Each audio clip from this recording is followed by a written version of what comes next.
اس episode کے آغاز میں آپ دیکھیں گے سلطان محمد کے آدمی اپنے کاموں میں مصروف تھے۔ کوئی نقشے بنا رہا تھا تو کوئی بارودی مواد بنا رہا تھا۔ اسی دوران سلطان محمد بھی وہاں پر آ جاتا ہے اور وہاں پر موجود ہر چیز کا معائنہ کرنے لگتا ہے، جس کے بعد وہ وہیں پر موجود سروجا پاشا سے کہتا ہے، کیا کہتے ہو، اس بار کام ہو جائے گا؟ سروجا کہتا ہے، خاکے تیار ہو چکے ہیں میرے سلطان، دھات کو مزید مستحکم کیا جائے تو کام ہو جائے گا۔ جس کے بعد سلطان اس کا معائنہ کرتے ہوئے کہتا ہے، یہ اتنا سخت کیوں ہے؟ سروجا کہتا ہے، ہم اسے فولادی لوہے سے بنا رہے ہیں میرے سلطان۔ سلطان کہتا ہے، کیا کوئی اور دھات نہیں، لوہا ہی ضروری ہے کیا؟ سروجا کہتا ہے، اس طرح آسانی رہے گی میرے سلطان، اس طرح یہ ہلکا بھی ہوگا۔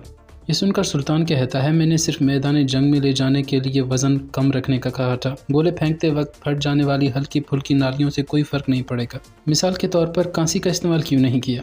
کیا اس سے تیار نہیں کیا جا سکتا؟ سروجا کہتا ہے، اس کی قیمت 4 گنا زیادہ ہے میرے سلطان۔ سلطان کہتا ہے، منافع 40 گنا زیادہ ہوگا، چلو کانسی استعمال کر کے دیکھو۔ سروجا کہتا ہے، ہم نے استعمال کرنے کی کوشش کی تھی سلطان، لیکن پہلی بار میں ہی نالی پھول جاتی ہے۔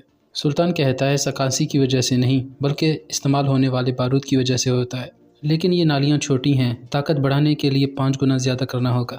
سروجا کہتا ہے، یہ ممکن نہیں ہے میرے سلطان۔ یہ سن کر سلطان کہتا ہے، کیوں؟ سروجا کہتا ہے، ایسا کبھی کسی نے نہیں کیا میرے سلطان، کبھی ایسا بنایا ہی نہیں گیا۔ ہاں سوائے ایک شخص کے جو ہنگری میں تھا تو وہ کافر، مگر سنا ہے کہ وہ تجربے میں کامیاب ہو گیا تھا۔ سلطان کہتے ہیں، اگر کافر کامیاب ہو گیا تھا تو ہم بھی کامیاب ہو سکتے ہیں۔ علم کافر سے نہیں بلکہ مومن سے منسوب ہے۔ یہ سن کر سروجا کہتا ہے، رسول صلی اللہ علیہ وسلم نے حق فرمایا، میں تو صرف امکان کی بات کر رہا تھا۔ یہ سن کر سلطان بیٹھ جاتے ہیں اور کہتے ہیں، اگر ایمان باقی ہے تو امکان بھی باقی ہے۔ جس کے بعد قسطنطنیہ کا منظر سامنے آتا ہے۔ نوتارس شہنشاہ کے بڑے بیٹے کے پاس موجود تھا جو کہ کسی وبا میں مبتلا تھا۔ ناظرین محترم، ہم آپ کو بتاتے چلیں کہ شہنشاہ کے 3 بیٹے ہیں۔ شہنشاہ کا بیٹا کہتا ہے، مجھے لگا تھا کہ اورحان یہ جنگ جیت جائے گا، لیکن وہ تو ہار گیا۔ نوتارس کہتا ہے، میں نے تو آپ کو پہلے ہی خبردار کر دیا تھا جناب۔ شہنشاہ کا بیٹا کہتا ہے، تخت پر نوجوان سلطان ہے، قسمت آزمانے کے علاوہ اور ہم کر ہی کیا سکتے تھے۔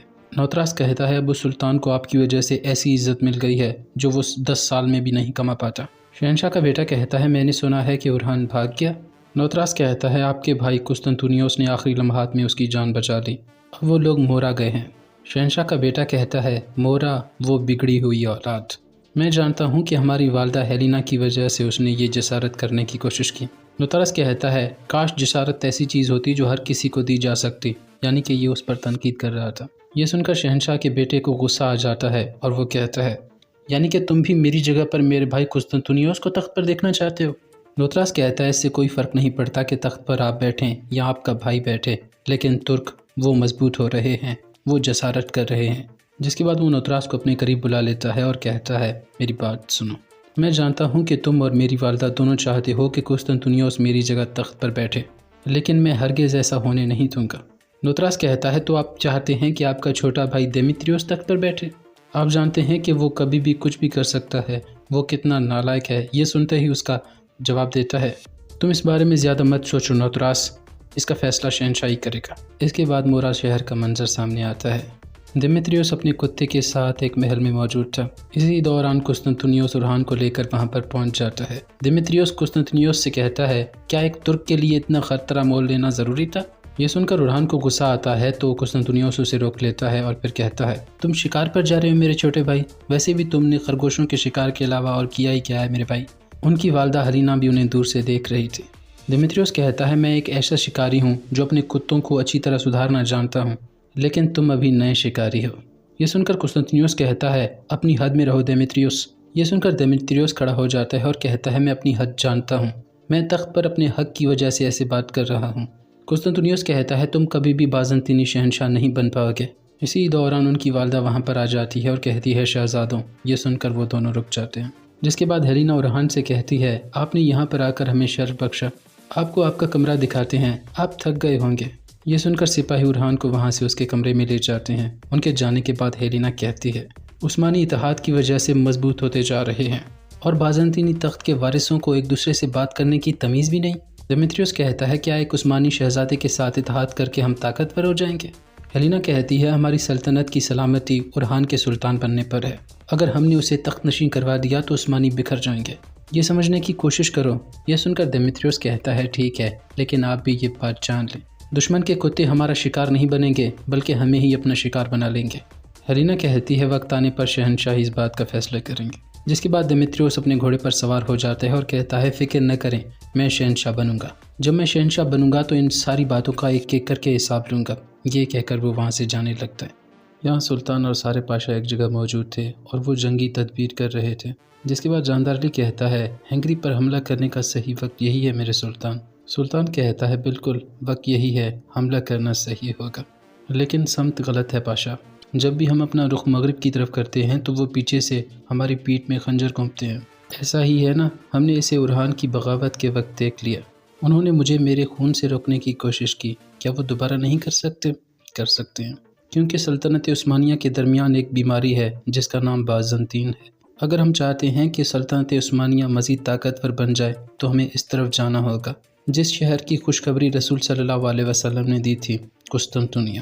جاندارلی کہتا ہے ہم نے پہلے بھی تجربہ کیا، یہ ناممکن ہے، ابن آدم ان دیواروں پر قابو پانے کے لیے ایسی فوج تیار نہیں کر سکتی۔ سلطان محمد کہتا ہے میں ایسی بڑی فوج قائم کروں گا کہ اس قدیم شہر نے کبھی ایسی فوج دیکھی بھی نہیں ہوگی۔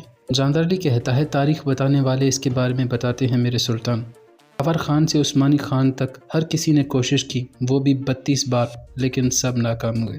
اتنی زیادہ ریاستیں اور اتنے احکامات ان دیواروں کو گرا نہیں پائے، کیونکہ ان دیواروں کو تباہ کرنے کے لیے ان کے پاس ایسی توپیں ہیں ہی نہیں۔ اس کے علاوہ اس محاصرے کی مالیت ہمیں نقصان بھی پہنچائے گی میرے سلطان۔ اتنے سپاہی، اتنے ساز و سامان اور اتنے بحریہ ہم انہیں سنبھال نہیں پائیں گے۔ فوجی ہنگری مہم پر جانا چاہتے ہیں میرے سلطان۔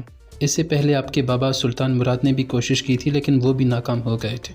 یہ سن کر محمد غصے میں آ جاتا ہے اور اپنا تیر اس سیب کو دے مارتا ہے، جس کے بعد وہ کہتا ہے میں سلطان مراد نہیں ہوں، میں سلطان محمد ہوں پاشا۔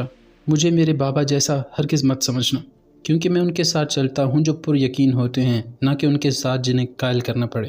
میں قسطنطنیہ کو فتح کرنا چاہتا ہوں کیونکہ یہی میری ذمہ داری ہے۔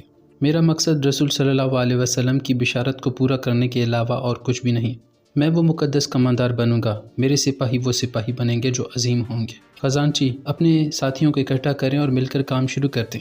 دیکھتے ہیں کہ قسطنطنیہ کے ظل علما کے لیے ہمیں کیا قیمت ادا کرنی پڑتی ہے۔ یہ سن کر خزانچی کہتا ہے جیسا آپ کا حکم میرے سلطان، جس کے بعد سلطان وہ سیب جاندارلی کو دے دیتا ہے۔ تھوڑی دیر بعد جاندارلی وہ سیب تھامے ایک جگہ بیٹھا ہوا تھا، جبکہ اسحاق پاشا اس سے کہہ رہا تھا میں نے اندازہ لگا لیا تھا کہ وہ بدل گیا، لیکن مجھے امید نہیں تھی کہ وہ اتنا بدل جائے گا۔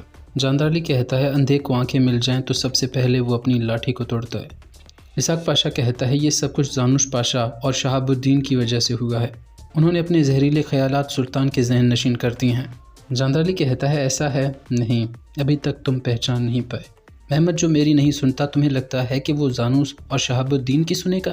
اسحاق پاشا کہتا ہے آپ ٹھیک کہہ رہے ہیں، لیکن قسطنطنیہ کا تصور کیسے پیدا کیا گیا جبکہ ہم تو ہنگری کی مہم کا انتظار کر رہے تھے؟ جاندارلی کہتا ہے اس نے میرے ہاتھوں میں پرورش پائی، اس نے یہیں پر پروان چڑھا۔ قسطنطنیہ کو فتح کرنا صرف ایک خواب ہے اور وہ نہیں جانتا کہ یہ ایک ڈراؤنا خواب ہے جو ریاست کو پامال کر دے گا۔ پھر وہ کہتا ہے اے بوڑھے سلطان مراد، دیکھو تم نے ہمیں کس کی کٹ پتلی بنا دیا۔ یہاں سلطان مراد بورسا میں اپنے محل میں موجود تھا اور ایک پرندے کی پینٹنگ بنا رہا تھا۔ اسی دوران ایک خاتون کھانا لے کر وہاں پر آ جاتی ہے، اسے دیکھ کر سلطان مراد کہتا ہے میری بیٹی یہ خط لو اور جا کر یہ کاراجو کو دو، اسے کہنا کہ یہ دارالحکومت میں میری خاتون کو جا کر دے دے۔ یہاں زانوس پاشا جیسے ہی بچوں کو پڑھا کر فارغ ہوتا ہے تو اسی دوران ہما خاتون اس کے پاس آ جاتی ہیں اور کہتی ہیں بچے مسکرا رہے ہیں، مجھے بتائیں زانوس پاشا میرا شیر اتنا خوش کیوں تھا؟ زانوس پاشا کہتا ہے ہم اس کے زخم کی دیکھ بھال کرنے کے لیے ایک گاؤں گئے تھے، وہاں طبیب کے ساتھ ایک لڑکی تھی جس نے ہماری مدد کی۔ ہما خاتون کہتی ہیں ضرور ہنرمند خاتون ہوگی، کیا آپ کو اس میں کوئی برائی دکھی؟ زانوس پاشا کہتا ہے استغفر اللہ، اس کے برعکس وہ مجھے بہت مہذب خاتون لگی، میں نے اسے علاج کے بدلے سونا دینے کی کوشش کی لیکن اس نے انکار کر دیا۔ البتہ وہ کوئی اچھے خاندان سے نہیں تھی ہما خاتون، وہ ہمارے سلطان کے قابل نہیں ہے سلطانہ، ایک طبیب تھی جو غلام بنا کر لائی گئی تھی۔ ہما خاتون کہتی ہیں میں بھی ایک لونڈی تھی، اس کا کیا مطلب ہے زانوس پاشا؟